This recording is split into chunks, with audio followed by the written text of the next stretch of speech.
Hello po Master Jet, totoo po ba na magkakaroon tayo ng dagdag sa ating pera or Personal Economic Relief Allowance?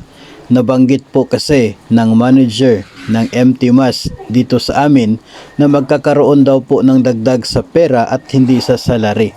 Totoo po kaya?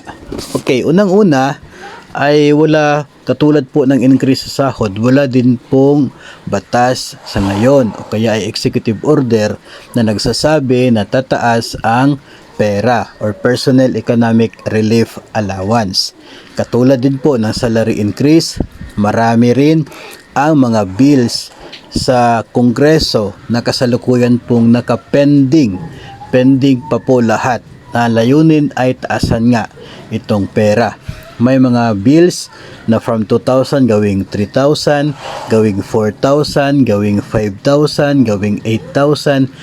Iba't ibang version ng mga bills na gustong taasan itong pera or Personal Economic Relief Allowance.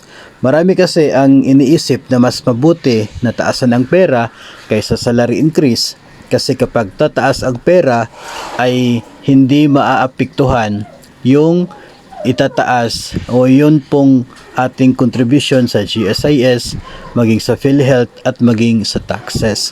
No, so pwedeng isipin na magandang option yun kasi talagang increase yung mangyayari. Pero because hindi po tumaas yung ating premiums sa GSIS, so wala din po ito magiging epekto doon sa ating loanable amount sa GSIS o kaya ay sa magiging pensyon natin if ever tayo po ay magretiro na. Pero ay hindi ko rin po naman alam, baka may mga connections itong manager ng bangko na sinabi po ninyo, no? Pero doon po tayo sa what is reality as of now.